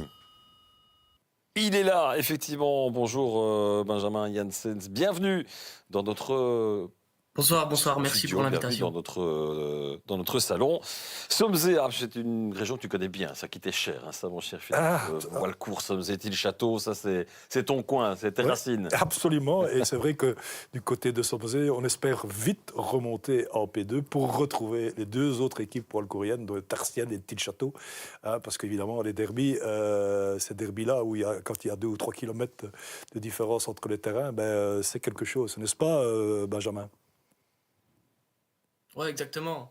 Dans notre série ici, on a quand même quelques derbys, mais c'est vrai qu'on aimerait beaucoup retrouver Tarsienne l'année prochaine, Til-Château, l'équipe A, pour ce serait une belle fête de les affronter à nouveau. L'année des 1000 ans de Walcourt. Pardon? L'année du millénaire de Walcourt. Oui, c'est autre chose. Walcourt fête ses 1000 ans cette année-ci. C'est juste. Benjamin, lui, c'est un professeur d'éducation physique. Il a des cours à l'Athénée, des heures, pardon, à l'Athénée de Philippsville. Il travaille aussi un peu pour l'ADEPS. 22 ans, encore tout jeune, déjà capitaine de cette équipe de Janssen. Qu'est-ce que je raconte? De Somzé. Et vous avez repris, en fait, le brassard qui était dévolu à Amaury Van Liert parce qu'il avait arrêté de jouer 1 an. Il est revenu, mais on vous a quand même laissé capitaine, le coach, Amadoro. Oui, exactement. C'est vrai que le capi de Somzé, il est connu, c'est Amaury Van Liert. Ça fait des années qu'il a ce rôle-là. Après, il a dû arrêter le foot pendant un petit moment pour se consacrer à sa famille. L'ancien staff m'a fait confiance et c'est vrai que là, avec le nouveau staff, ils me font également confiance. Donc j'ai cette chance d'être capitaine au RFC Somzé et j'essaye de leur rendre de la plus belle des manières. Justement, question de Jeff Harvac dans le chat. Est-ce que c'est pas trop difficile de prendre la succession d'un joueur comme Amaury? C'est clair que j'ai pas le même apport que lui, mais on peut dire qu'on gère ça à plusieurs parce qu'il est là pour m'épauler. Il n'a pas peur de prendre la parole quand il le faut. Il me donne des conseils. Il m'a toujours aidé depuis que je joue à Somzé. Donc, non, c'est pas difficile. Pas du tout. Alors, on a invité Benjamin ce soir parce qu'il nous faut quand même parler de ce match au sommet, de ce samedi soir entre Somzé et Gemep. Majid, votre club, aussi un club de cœur, j'imagine. Je peux te dire une chose, il y aura des buts. Il y aura des buts. Et alors, il manque un petit point 225 buts marqués par ces deux équipes. Oui, c'est incroyable. 225 buts, bon, les deux additionnés évidemment, 115 pour Jemep, 110 pour Somzé. Et en termes de buts encaissés, on est quand même pas mal non plus. 22 seulement pour Jemep et 27 pour Somzé. C'est dommage qu'il faut qu'un seul champion, en fait. Effectivement, mais oui. 110 buts, et dans ces 110 buts, Jean-Brieuc ou Sonloge, qu'on connaît bien dans la province, on a quand même encore marqué 34, je ne sais pas quel âge il a. Il a signé pour 1 an, mais il approche de 40 ans, je pense quand même lui. Et puis le fils du président, Yanis Hamout, en a marqué 36. Donc à eux deux, ils sont à 70 buts sur 110, c'est 2 tiers pratiquement des buts, c'est pas mal. Mais Benjamin, donc on revient à ce sommet de samedi soir. Jemep a besoin de son petit point pour être champion. Et donc faire la fête avec vous quelque part, puisque vous espérez rester 2e pour recevoir chez vous dans le tour final. C'est ça, ouais. Et quelque part, il y aurait une belle fête, une belle recette pour votre club, et ça, c'est jamais négligeable. Seulement, vous, les joueurs, et votre entraîneur, Michele Amadoro, l'ancien de Tarsienne, vous voulez absolument battre Jemep. Pourquoi ? Bah, c'est pas qu'on a forcément envie de battre Jemep, c'est juste que voilà, c'est un match de gala, on reçoit le futur champion, parce qu'on va pas se mentir, ils vont être champions, s'ils le sont pas samedi-ci, ce sera la semaine d'après. Ouais, c'est une très belle équipe. On est à domicile, on est sur une belle série depuis un petit moment, donc ouais, on va aborder ce match-là comme un autre. Bah, on n'est pas là pour faire des cadeaux, mais voilà, c'est une belle préparation pour le tour final. Ouais, et le match aller vous reste encore un petit peu au travers de la gorge ? Ouais, exactement. Le match aller, on est sorti de là-bas assez frustré. Parce que voilà, on s'est fait battre à l'expérience, comme on dit. Mais ouais, on a envie de prendre une petite revanche, mais il n'y a pas d'animosité avec eux en tout cas. Non, et vous êtes invaincu justement depuis ce match aller, qui était quand même fixé au 15 novembre. Vous avez été battu 2-1 et depuis lors, vous avez tout gagné. Ouais, c'est ça. Je pense que le match à Jemep, ça a été un déclic pour beaucoup de joueurs, pour le staff aussi, je pense. On a réussi à transformer cette frustration en rage et maintenant en confiance. On est bien pour le moment. C'est pour ça qu'on aimerait bien continuer sur cette lancée avant d'attaquer le tour final. C'est Ferva qui nous dit Somzé n'a jamais eu de réussite dans les championnats. Pondrome en 18-19, Jemep cette année, alors qu'ils sont depuis 2017-2018 systématiquement dans le top 5. C'est une équipe taillée pour le championnat, mais il y a toujours un qui est juste un tout petit peu plus fort que vous. C'est frustrant quand même, ça. Oui, c'est frustrant, c'est vrai. Après, c'est toujours flatteur de savoir qu'on est le dauphin d'une belle équipe. Par exemple, c'est Jemep cette année. Il y a une année, c'était Moustier, Pont-de-Rome, comme Jeff Farvac l'a dit. Après, on est un jeune groupe. On est encore jeune. On était encore plus jeune avant, mais on manque encore beaucoup d'expérience, je pense. Je Voilà, trouve que Benjamin... On manque de régularité au bout du championnat. Je trouve que Benjamin a énormément... Je ne sais pas ce que tu en penses quand j'écoute ce qu'il dit. Énormément de maturité pour son âge. Très positif, Oui. très respectueux, très fair-play. J'aime beaucoup cette mentalité-là. Quel âge il a, Benjamin ? Il a 22 ans. Hein, Pas mal, hein. C'est vrai On est d'accord, hein. on sent la maturité. Ouais. Mais ça, ce sont les Walcouriens, Greg. Et vous m'avez ouvert la porte, là, il n'y a pas de problème. Oui, c'est la grande ouverte. Mais voilà. Mais oui, j'ai perdu mon idée du coup. Oui, je parlais que vous n'aviez plus perdu de points. Vous en avez quand même perdu contre d'autres Walcouriens. On les oublie aussi. Il faut peut-être en parler. C'est Frères. Hein. Vous avez fait 0-0 contre Frères, qui fait aussi un très bon championnat et qui normalement devrait aller au tour final avec vous et Saint-Gérard et Bois-de-Villers, c'est ça ? Oui, c'est ça. Je pense qu'il reste 9 points à prendre, mais pour moi, ce sera ces 4 équipes-là qui seront qualifiées. Il y a Tamine B qui pourrait encore mathématiquement aussi. Oui, mais ça va être compliqué par rapport à Saint-Gérard. Mais c'est vrai que mathématiquement, ils peuvent encore le faire. Mais je crois que Saint-Gérard va passer à Benjamin. Oui, Saint-Gérard. Ils ont une belle équipe aussi. On n'a pas eu facile à aller jouer sur leur terrain. Je pense qu'ils prennent énormément de points là-bas. Et ils ont battu C'est le une leader équipe, 2-0. Justement, ouais, c'est ça, exactement. Et Xavier Perra qui nous dit que c'est aussi un club formateur depuis pas mal d'années. Hein, donc il n'y a pas qu'une question financière du côté de Somzé. Hugo Avlange, Benjamin, est-ce que tu comptes boire ta deuxième bière en cas de montée ? La première était visiblement lors du titre en U19. Une bière qui aura duré un jour. Tu as mis un jour pour la boire. C'est ça, je leur ai promis, ils savent bien que je suis pas adepte de l'alcool. Mais si on monte, si on arrive à atteindre nos objectifs, ouais, je leur ferai plaisir en buvant une deuxième bière. Ce serait une première pour beaucoup dans l'équipe de jouer en P2. Il y en a beaucoup qui ont de l'expérience dans cette division-là? Oui, l'année passée. Ils étaient en P2 l'année passée. Ah oui, pardon. Oui, l'année passée, pardon. Ils sont descendus avec ce match épique au FCO. Dernière journée du championnat, je C'est crois. C'est ça, Benjamin? Oui, c'est ça, c'était la dernière journée du championnat. Celui qui gagnait restait en P2, celui qui perdait, il descendait en P3. Voilà, c'est le foot, on a perdu et bravo FCO. Et dans un premier temps, pour revenir à ce championnat, on m'avait dit l'entraîneur a pu se remettre en question aussi, parce qu'au début, on jouait dans une tactique avec 3 défenseurs.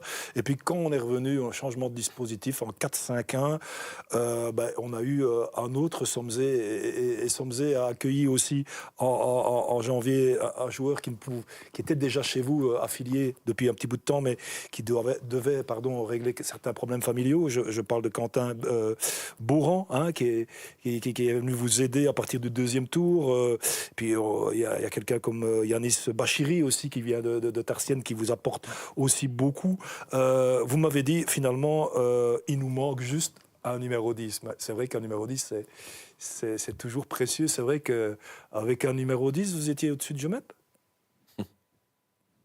Au-dessus de Jomep, je sais pas, je pense pas, parce qu'ils ont des bons joueurs dans toutes les positions. Nous, ouais, peut-être un créateur, parce qu'on a Lucas Borges qui est arrivé cette saison. C'est un très bon créateur aussi. Il joue un peu plus sur le couloir cette année. Mais je pense qu'un numéro 10 avec pas mal d'expérience, ça nous ferait pas mal de bien. Oui, et puis donc Amaury Van Lierde, qui avait arrêté 1 an suite à la naissance de sa petite fille, et qui s'est remis à la disposition du club, et qui est reparti, puisque pratiquement toute l'équipe re-signe là chez vous de ce que vous m'avez dit. Oh, oui, c'est ça. Donc c'est vrai que le retour d'Amaury nous a fait du bien, parce que en début de saison, il n'était pas là tous les matchs. On a aussi perdu Massimo Bordenga sur blessure, Zeki Bell, donc un défensif avec de la présence de Massimo et un leader défensif comme Amaury. Ça fait vite mal sur une équipe, mais depuis son retour, on est bien. Je pense qu'on a pris beaucoup moins de buts qu'en début de saison. Benjamin Somzé doit remonter dès cette saison. Ce serait une grosse déception de louper. S'ils doivent monter dès cette saison, j'ai envie de dire oui. Si on n'y arrive pas, je pense pas que ce sera une fin en soi, parce que on a réussi à renouveler tous les joueurs. Donc on rattaquera des plus belles l'année prochaine. Ben oui, c'est tout le mal qu'on souhaite, évidemment, du côté de Somzé. Après une saison pareille, ceci dit, il y aura quand même un petit peu de frustration, parce que quand on voit les résultats de la saison et la série de victoires là maintenant, ce serait quand même dommage de trébucher dans le tapis juste avant de passer la porte. En tout cas, quand même de fortes chances que vous ayez dans 2 semaines plus qu'un pied en P2. Hein. Dans 2 semaines, ils seront qualifiés pour le tour final, c'est ça, voilà, donc c'est il faudra encore réussir le tour final, mais il y a toujours pas mal de montants quand même de P3 en P2, donc je ne sais plus quelles sont les autres équipes de série B et C qui sont déjà qualifiées pour le tour final. Enfin, ça reste une loterie, mais avec l'équipe que vous avez, comme ça tourne, je le disais, depuis le 15 novembre, juste perdu des points contre le voisin de frères, et pour le reste, vous gagnez tout. On verra, ce sera justement un match aussi clé contre Jomep. Si vous êtes vraiment en progression, vous allez le montrer ce samedi soir. Hein. C'est ça, oui. On sait qu'avec notre 2e place, on va être attendu au tour final, qu'il y a d'autres belles équipes qui veulent nous battre, c'est normal. Mais on va essayer de répondre présent. En tout cas, là, il nous reste 3 matchs de championnat avant d'attaquer ce tour final. C'est 3 matchs de préparation. Le coach, il tente des choses. Il essaie de garder tout le monde concerné. Donc, pour le moment, on est bien. On pense pas trop au tour final. On pense surtout à bien finir la saison. Juste 2-3 questions avant de se quitter aussi, Benjamin. Est-ce que Amaury met toujours 2 t-shirts par match? J'ai pas fait attention. Je sais bien que c'est vrai. Mais peut-être bien, ouais. Et Kermit qui nous demande ce que ton coach pense de tes goûts en termes de pizza. Ouais, c'est un napolitain, il apprécie pas que je mange des pizzas aux ananas. Mais Oui, non, effectivement. Oh là là. Large débat, on va se fâcher avec des gens, effectivement. Merci beaucoup. En tout cas, Benjamin, tu avais une dernière question, Philippe. Ah non, je ne sais pas, c'était Karim Fekrioui qui était quand même un grand joueur. Vous l'avez connu aussi, hein, Majid, je crois du côté de Coulier notamment, qui est le T2 de l'excellent entraîneur Michele Amadoro, qui était celui de Tarsienne, qui rempile pour une saison d'ailleurs à Somzé, et Christopher Saucé, votre entraîneur aussi des gardiens, tout ce beau monde rempile. Ça veut dire que quand on y est à Somzé, souvent on y reste. C'est clair. Mais voilà. Ben Ouais, voilà, c'est clair. Hein. Ouais, vas-y, Benjamin. Ah non, mais je voulais juste rajouter que le comité avait bien fait le travail. Il a réussi à garder tout le monde et je pense que c'est le plus beau des transferts. C'est d'avoir rempli tout le monde, tous les jeunes qu'il y a derrière parce qu'il y a pas mal de courtisés. Et avec un staff assez nouveau, ça peut faire du bien. Oui, il y avait notamment Yannis Hamout, le fils du président, mais quand on est le fils du président, c'est compliqué de partir du club, qui était courtisé, contacté par Nîmes, qui a toujours envie d'avoir une attaque mitraillette. Là, ils viennent de rapatrier Forlai de BM. Et Yannis a été contacté par Nîmes, et il a préféré évidemment rester dans le club familial. Pas sûr qu'il ait Avec le ses choix copains. non plus, mon cher. Je ne sais pas, la discussion a dû être... Oui, ça doit être sympathique, effectivement. Allez, merci en tout cas, Benjamin. Surtout, profites-en bien ce week-end. Ça, c'est la première chose, évidemment. Et puis, on donnera les résultats. Et Philippe sera particulièrement attentif au tour final de Somzé, évidemment, dans cette fin de saison. Avant de passer au quiz, vous pouvez vous inscrire au quiz bouquet.live, www.bouquet.live. On a quelques jeux qui sont déjà prêts. N'hésitez pas à vous connecter. On arrive dans quelques instants pour le quiz et le bon d'achat à gagner. Philippe. Il est parti, notre ami Benjamin. C'est parce que le copain Nathan Kraps, qu'on connaît bien aussi, demandait que il avait quand même plus de quoi faire avant la visio. Mais je suppose qu'il n'est plus là pour... Non, effectivement. Fatigue receveur, par contre, pour Majid, évidemment. Là, il est en train de me regarder c'est quoi la crasse qu'il est allé mettre sur le chat. Non, pas si méchant que ça. Majid, ça faisait quoi de jouer devant moi et pas de défendre? Dans le football actuel, tu demandes pareil aux joueurs qui jouent au même poste que toi, pas d'interrogation. Non, c'est plus d'actualité, ça, dans le football moderne maintenant. En tout cas, c'est plus le cas. C'est vrai que moi, je ne travaillais pas, donc j'avais un soldat derrière moi et dont fatigue sévère en fait partie. Christophe Kidou-Jacques, bien le bonjour au technicien hors pair. Majid Zba, toujours été un grand talent et content d'avoir pu jouer avec toi au foot, au mini-foot et en agora. C'était à Enway aussi, oui. Donc voilà. On a Yanis Hamoud qui est là, qui nous dit « Come on ». Voilà. Dans le chat, allez, vous êtes 4. Vous étiez un peu plus tout à l'heure. Donc il faut peut-être rafraîchir, à mon avis, votre page www.bouquet.live pour vous connecter et pour nous rejoindre. 6, ça commence à arriver. Venez, je vais vous laisser quelques secondes évidemment pour vous connecter. Et même si on est en cours de quiz, vous savez que vous pouvez reprendre. Il ne s'est jamais gagné à l'avance. Oui, Philippe. Quelques secondes pour que les gens s'inscrivent pour le quiz. Parce que je vois qu'il nous envoie quelques messages. Quelqu'un qui a été quand même un des grands joueurs aussi de la province de Namur, que vous connaissez. Et quand on parle de Somzé, il est toujours là. Xavier Pirard. Xavier Pirard. C'est avec lui que j'ai joué à Enway, donc un attaquant, un vrai attaquant hors pair qui se fait plus, en tout cas très rare au jour d'aujourd'hui. Et il te demande, Majid, entraînes-tu comme ton coach préféré à Enway? Non, pas du tout. Non. Et c'était qui le coach? C'était Guy Demeung, donc c'était monsieur 2h30 d'entraînement. C'était très compliqué, c'était quelqu'un de très sévère, très strict. Il n'y avait pas de strict. troisième mi-temps avec lui, on était Si, il y avait, mais c'est vrai que pendant les entraînements et pendant les matchs, c'était très, très strict et il fallait vraiment s'accrocher. Donc après, ça nous a forgé. C'est pas ton style d'entraînement, ça?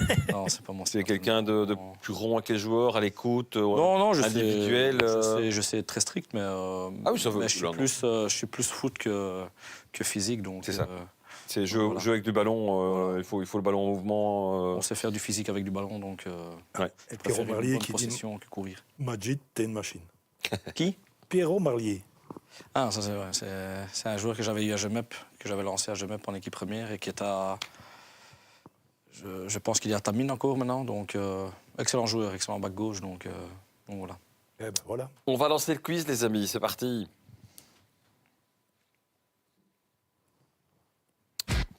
Pas de petit jiggle de plus. Il est grippé, me dit le réalisateur Nicolas Delpart dans l'oreille. Je salue d'ailleurs Nico, Jean-Marc et Mathias en régie, sans qui, évidemment, on ne serait pas là. Le quiz, on est à 8. Bon, pourquoi? On va commencer à 8 pour ce quiz. Et la première question, le temps que ça s'affiche, évidemment, sur l'écran 9 maintenant. On est avec Majid Sba. Tu participes? Bien sûr. Ok. On va pas donner les réponses en plateau, pas tant qu'elles ne sont pas arrivées à l'écran.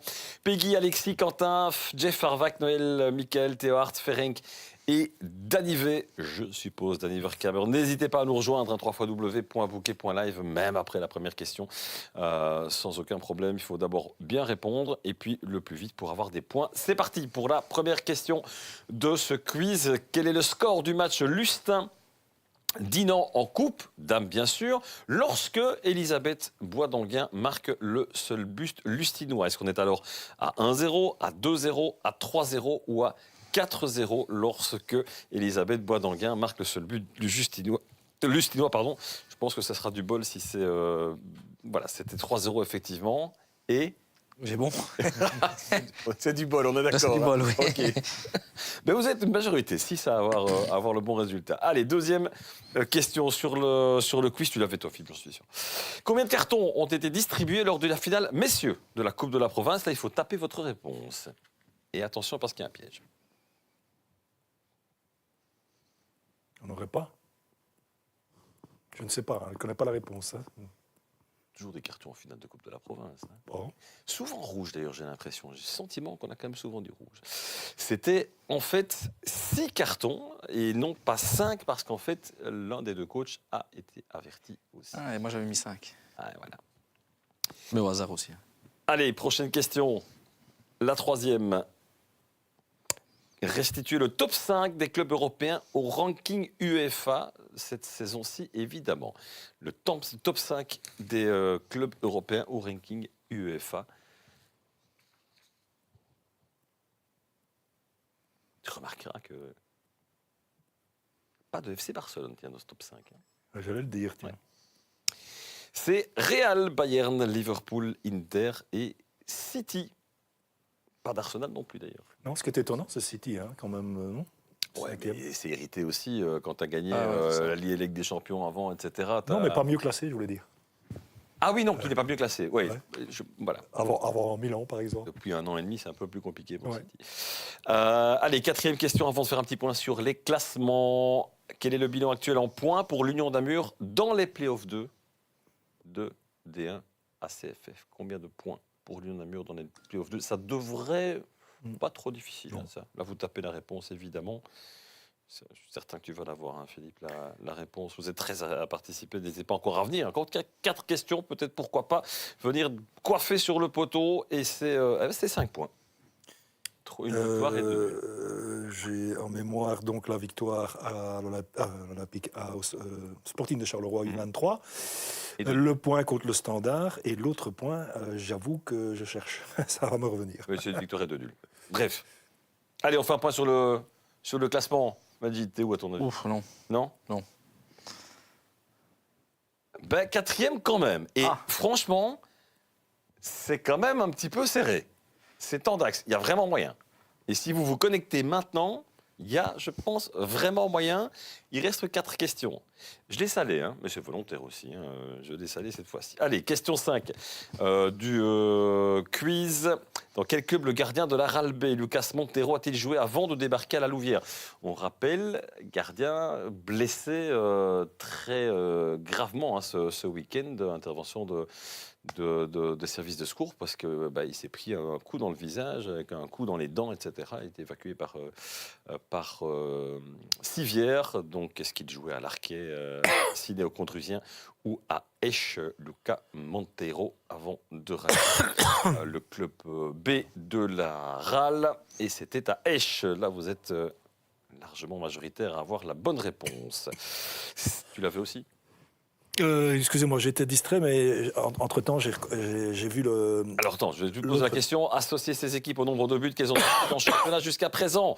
On a parlé d'une de ces équipes. Donc, est-ce que laquelle a marqué 100 points, 115, 117, marqué 100 buts, pardon, 115, 117 ou 149? On a au moins donné la réponse pour une de ces équipes tout à l'heure. Il fallait reconstituer donc Légnon, 149 buts en P4D, c'est quand même pas mal. Rochefort, 117. Genève, 115, on en a parlé tout à l'heure. Et puis Tamine, 100 buts. Qu'a passé ce week-end pour Tamine, des 100 buts? Tu disais que j'ai retrouvé le deuxième point, le deuxième nul, c'était contre le crossing de Scarbeck. Voilà. Et c'était avec le cousin de Majid, encore à cette époque-là. C'est ça qui m'a induit en erreur, puisque avec Gabor Bukran, il y a eu la victoire à Charleroi et ce nul à domicile contre le U23 du Standard de Liège jusqu'ici. On enchaîne avec la 7e et avant-dernière question de ce quiz. Quel est le joueur le plus capé de l'histoire des Diables Rouges? Est-ce que c'est Witsel, Lukaku, Hazard ou Vertonghen? A priori, question relativement simple.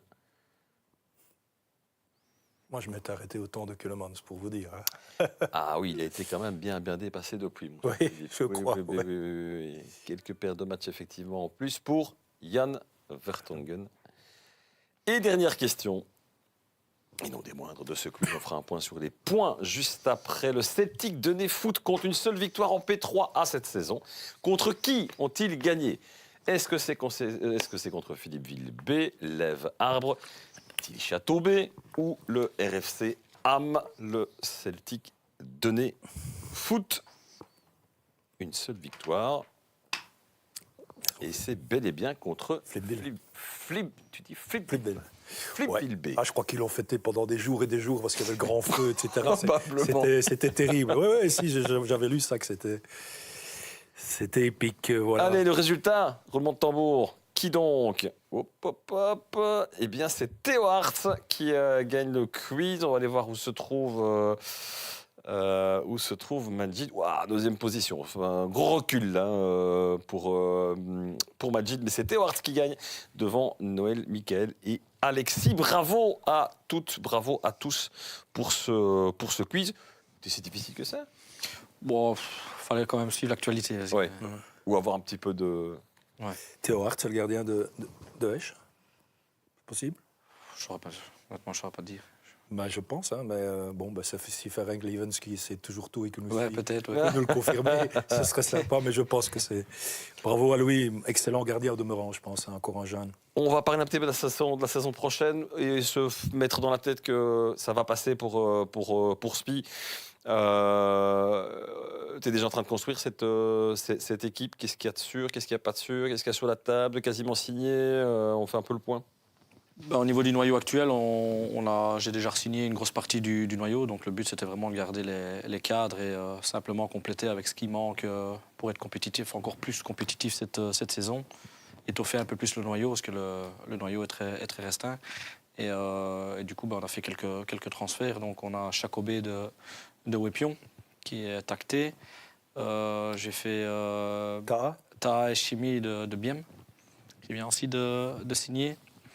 On a fait le jeune gardien de Tamine, Tom de Smet, qui vient aussi de signer. Donc, et là, j'en ai 3-4 encore en attente, en discussion. Donc, un joueur du Condrusien?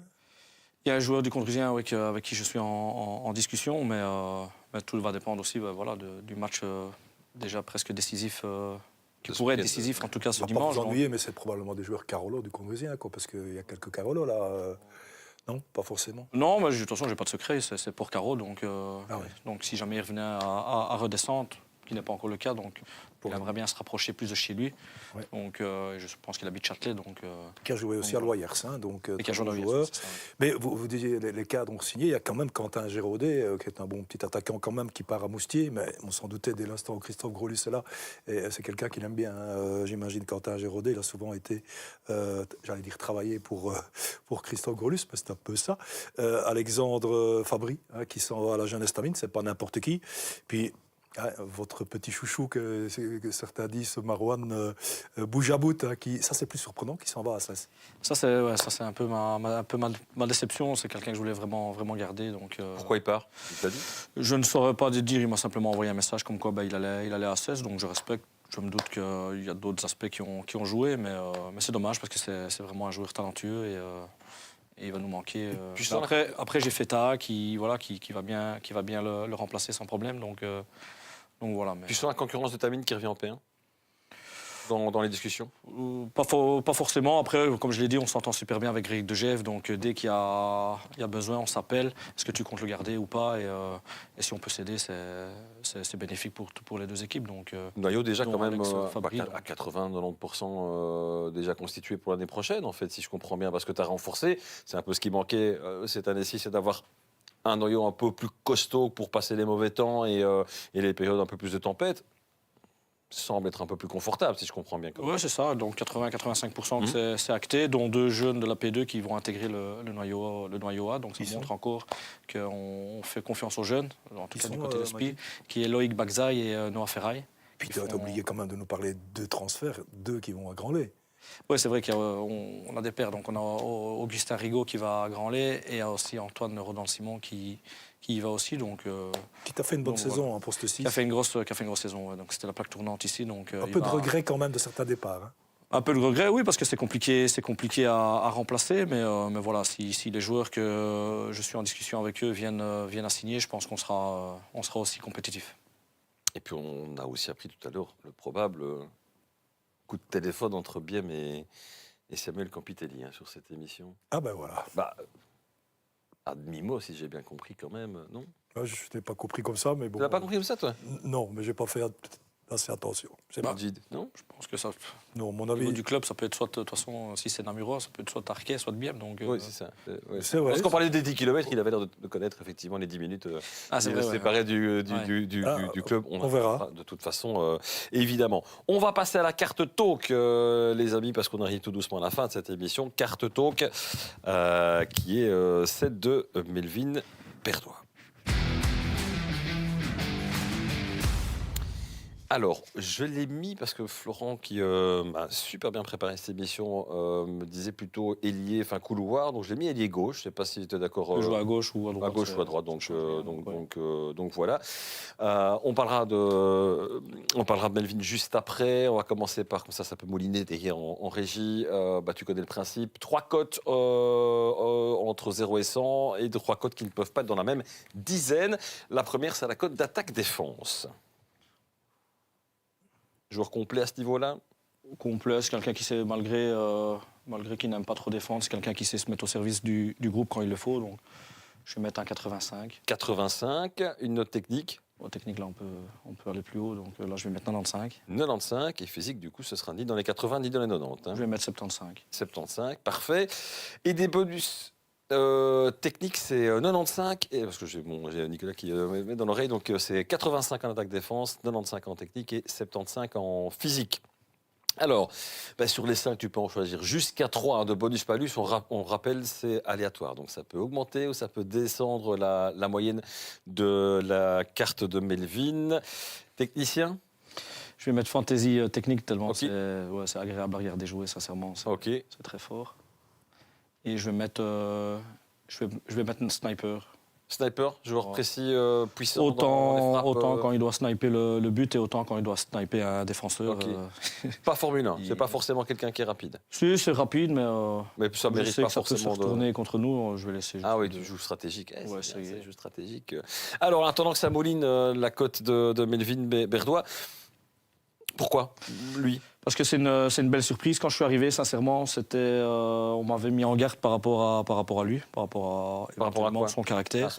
Et au final, c'est tout l'inverse. C'est vraiment quelqu'un de super gentil. Footballistiquement, je m'y retrouve un peu. J'ai été joueur ailier, très technique, très rapide. Et j'ai voulu le mettre en avant. Donc j'aurais pu mettre aussi Aaron Pambou. C'était un des deux, mais... Joueur formé au club Aspi? Non, pas du tout. C'est quelqu'un que je ne connaissais pas du tout. Je n'avais jamais entendu son nom. C'est quoi son parcours? Je pense que c'est Genappe et Gerpine. Donc c'est plus le Hainaut. Je pense qu'il habite aussi du côté de Châtelet. Mais c'est vraiment une belle surprise et qui fait... par rapport à la saison qu'on fait, il contribue en tout cas fortement. Donc, il reste la saison prochaine? Il reste la saison prochaine. Il doit progresser, non, il doit mettre beaucoup plus de buts. Je pense que quand il atteindra au moins les 15 buts par saison, là, il il montrera à tout le monde que c'est... Dans ton système de jeu, c'est quelqu'un qui est là pour marquer des buts. Il doit marquer des buts, oui. Oui. Ouais, Il a une capacité d'infiltration et de percussion, de vitesse, ouais. comme je l'ai dit, devant le but, il est très à l'aise. Donc, et par rapport au système que je joue, comme je l'ai dit tantôt, c'est qu'on a une bonne assise défensive, donc ça permet aux trois offensifs d'être un peu plus libres. Donc, je pense que s'il met les 15 buts, il pourra avoir plus haut. Ça se va dans le chat parce qu'il y a Frank Evans qui répond Daniel Carver encore devant toi. Donc c'est dans le chat. Parler. Oui, c'est ça. Donc Frank Evans, oui, Phil, effectivement. Donc voilà, c'est bien, c'est bien, c'est bon enfant. Ton état d'esprit, là, on a discuté pendant 1 heure, passé 1h30 ensemble. Tu n'avais pas d'entraînement aujourd'hui. Ton état d'esprit avant ce week-end-ci? Bien, je pense que le week-end de sans foot a fait du bien un peu à tout le monde, parce que on commençait à sentir que ça devenait très long, surtout quand on joue le maintien comme ça jusqu'au bout. C'est pas facile du tout, mais l'état d'esprit est très très bon, donc j'ai repris goût et du plaisir en tant que coach, donc je m'amuse et c'est le principal. Donc, et si en plus de ça on peut faire l'objectif que je m'étais fixé, donc c'est-à-dire sauver tout simplement le club, et si en plus de ça on peut aussi sauver la P2, ce serait l'année parfaite. J'ai la cote de Melvin Berdois, donc voilà, attendre avec impatience. Voilà. 80, pas mal. Il a quel âge? 24 ans, je pense, 24-25 ans. Donc voilà, 80, on était sur une moyenne de 85 mathématiquement, donc tu as perdu juste 5 points sur la moyenne. Donc c'est une jolie carte, 80, généralement, c'est pas mal. Preuve en est qu'il a peut-être aussi des pistes encore d'amélioration. Peut-être que si tu avais fait du Formule 1, mais ça on ne le saura jamais. Ouais. Ça on ne le saura jamais. Oui, les 2 équipes à sauver, je reviens avec cet état d'esprit, les 2 équipes à sauver. Ça devrait le faire quand même. En tout cas pour la P1, ça devrait le faire. La P1, je pense qu'on a les cartes en main. Après un match, il faut les même jouer. Si c'est pas ce week-end, on est d'accord que ce serait plus facile, ouais, le mieux. Mais c'est très bien et on l'a vu au niveau du classement, c'est très très serré. Ouais. Et voilà, il faut rester méfiant. C'est compliqué chaque week-end. On n'a pas des matchs faciles et comme on le disait, le niveau est quand même, de toute façon on le voit au niveau des points, le niveau est quand même assez bon. Donc voilà, on verra, mais. En tout cas, on a les cartes en main, donc avec c'est un match plus important. De la mort aussi pour vos adversaires ce week-end, puisqu'il y a un certain Fernelmont Petigny. Celui qui va perdre ce match-là. Il y a ouais, c'est ça. Donc c'est à ce moment-là qu'il faut profiter. Chaque week-end, c'est ce que je leur dis. Donc dès qu'on peut faire la bonne opération, match nul, qui serait peut-être d'ailleurs sans doute la meilleure opération. Je pense aussi, ouais, donc à nous de profiter de ce genre de match à confrontation directe. Donc voilà. D'abord faire le taf à Bossière et puis on verra. Avec ton expérience de la P1, est-ce qu'il y a, à part Rochefort, on va essayer de satellite continuer à tourner autour de la Terre, est-ce qu'il y a une équipe qui t'a vraiment positivement surprise cette année-ci, l'équipe qui t'a le plus séduite? Nîmes. On a été là-bas, on fait 0-0 pourtant, mais c'est costaud, c'est complet. Et pourtant, aucun Nîmois dans ton équipe type, tout à l'heure. Ouais, c'est vrai. Ouais, mais je me souviens, je me souvenais pas, donc comme j'ai dit, je voulais faire un peu plus mix. C'est vraiment ceux qui m'avaient. Mais sinon, ouais, Nîmes, franchement, ils étaient impressionnants, dont l'attaquant d'ailleurs, très impressionnant. Et ils sont très complets. Donc c'est l'équipe pour moi qui peut rivaliser contre Rochefort sur un match. Après, j'ai pas joué Meuse, c'est parce que je suppose que ça doit être costaud. Mais sinon, ouais, c'est Nîmes. Mais qu'est-ce qui va émerger dans le tour final chez les Namurois pour vous? Moi, je vais mettre Meuse. Petite pièce sur Meube. Ouais, je pense que. Ils en ont besoin quelque part. Et puis on va pas se le cacher, ils auront l'apport aussi de l'AD1, donc ça c'est des paramètres qui rentrent en ligne de compte. Donc je pense que Meuse sont. Mais ils ont 4 divisions pour l'instant de différence entre le projet A et le projet B. C'est à minima une des 3, ça c'est clair. Et l'Arquet a un peu le même problème aussi avec une P2. Et on dit toujours qu'il faut quand même essayer, en tout cas sur des divisions nationales, d'avoir des équipes qui ne sont pas trop éloignées. Pour garder des joueurs, bien sûr. Et surtout pour des écoles de formation. C'est le cas de Meuse, c'est le cas de l'Arquet. Après, il y a les autres équipes, je ne pense pas qu'elles veulent monter. Je pense qu'un Grand Lay n'est pas. Non, avec ce qui se passe actuellement, je pense n'a plus envie de monter. Nîmes non plus. Si je pense qu'ils n'ont pas envie. Et je pense qu'à Ligny, par exemple, aussi, s'il doit y aller aussi, je pense que c'est pas. Nîmes, attention.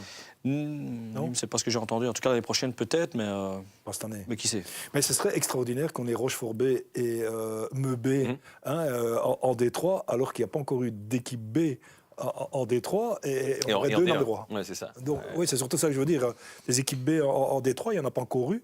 Et les 2 premières seraient 2 Namurois. On en discutait au début d'émission. C'est ce qui se fait de mieux dans la province à tout niveau. Donc je pense que c'est mérité. Et c'est on n'est pas encore là, mais bon, pour voilà, le foot ce serait Ce serait saluerait. effectivement pas mal. En tout cas, ça pourrait redonner de l'air aussi par rapport à nos Namurois qui pourraient en tout cas quitter, on va encore parler au conditionnel, cette Détroit. Eh bien, il est temps de clôturer tout doucement. 2 minutes 30 d'arrêt de jeu, c'est pas mal. Je ne voulais pas être blessé, pas eu trop de cartes non plus. Tu n'as pas eu de carte aujourd'hui? Si, j'ai eu une carte. Ah non, c'était pour illustrer la carte rouge d'accord, de notre invité. Non, du tout. Non, mais du moment qu'on termine avant 35, je n'aurai pas de carte. C'est vrai? Je pense. Ah, tu crois que c'est comme ça? Je pense que c'est comme ça, oui. Ça va. Bon, alors on va se dépêcher. Ah, ben voilà, c'est les cartes jaunes.